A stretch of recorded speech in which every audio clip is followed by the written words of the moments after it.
نان خشکم نیه کادمه یک نان خوش خور نیه که خواهد آمده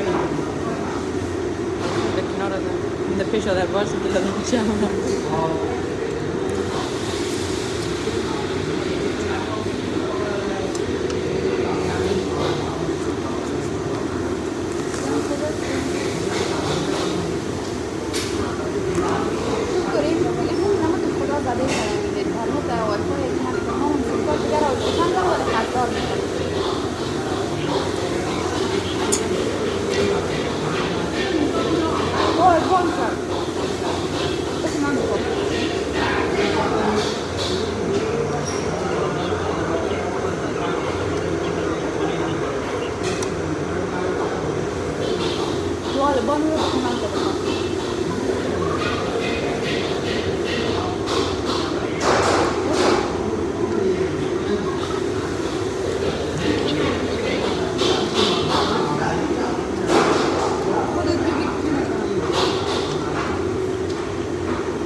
منپلی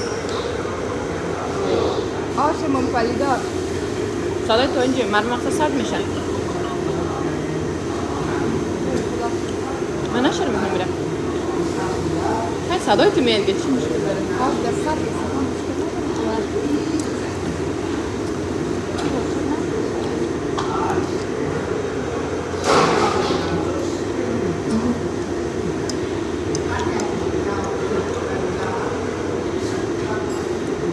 زیاد دراز بود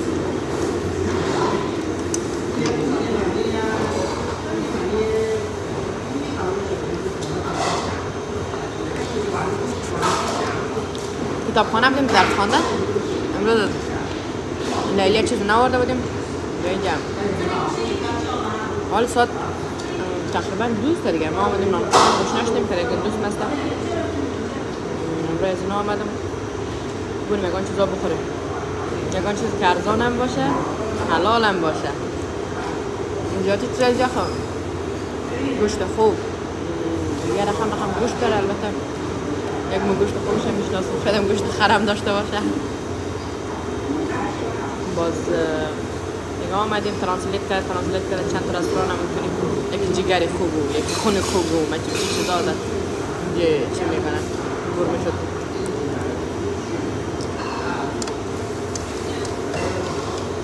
آخری رو مینو یه که بیرون دیدیم که 6 کوی یعنی یک قاب آش که رشته 6 رو پسته تیم بیبونیم خوب ارزانه دیگه آمدیم مثل افغانستان فکر کردیم آمدیم قرار کردیم در میز ششتیم در سر میز باید اون طرف اگر نفر که اونجا ششته هسته یا پیش کامپیوتر بگم پیش دست ماشین باید اول پیش از اون میرفتیم فرمایش خونه میدادیم باز بعد از اون میمونیم در چوکی میشیشتیم ما آمدیم در چوکی شیشتیم قرار افغانستان فکر کردیم که اینجا گارسون پیش ما میایه صدا می هی لابان لای میگیم که رئیس بیا اینجا گارسون هم میگیم و هیچ نمیایه پیش ما اشاره میکنه که باز زیاد گفتیم اشاره میکنه که باید اونجا بریم اونجا رفتیم اول هم یک قیمتای غذا نشان کدام هم میخوایم بخوریم این نشان دادیم باز پیش از اینکه بخوریم پیسهش هم وقت میگیره دیگه علی پی میکنه از تلفن میگیره دیگه این علی پی کردیم پیسهش پرداخت کردیم یک دانه گرفتیم باش که چه قسم مزه میده چه قسم از خدا میدنه باز اینجا که آوردیم چه شک میگه یک مزه کردیم دیگه دیدیم که خوب بود دیگه باز چی کردیم یک دانه دیگه هم فرمایش دادیم دوست منم خواهد کم را بیا خواه من ناور یه هم دیگه گزارش امروز بود جالب بود برای شما دادم دیگه. اینم با چاپستیک خوردنم کم کم یاد گرفتیم و مجبوریم دیگه. این کسته که میایم در یا این اینجا قاشق داره برای سوپ خوردن چیزا خوب است، برای قاش و این چیزا خیلی خورده میشه که ازی یا با چوبک بخوریم دیگه.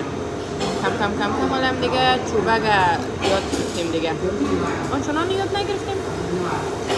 دیگه ولی کم یاد گرفتیم.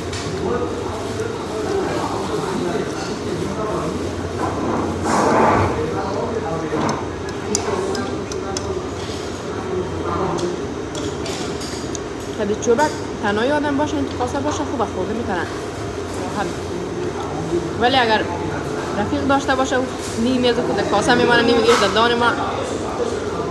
فکر نکنم کس خوشگلی بخوریم. آوادایشون بریش مانده.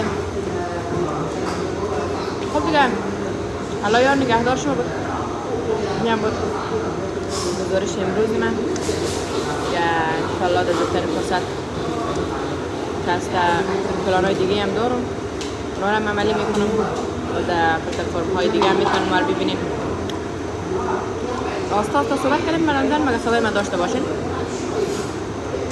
یالا یار نگهدار شما، خدا حافظ شما دیگه.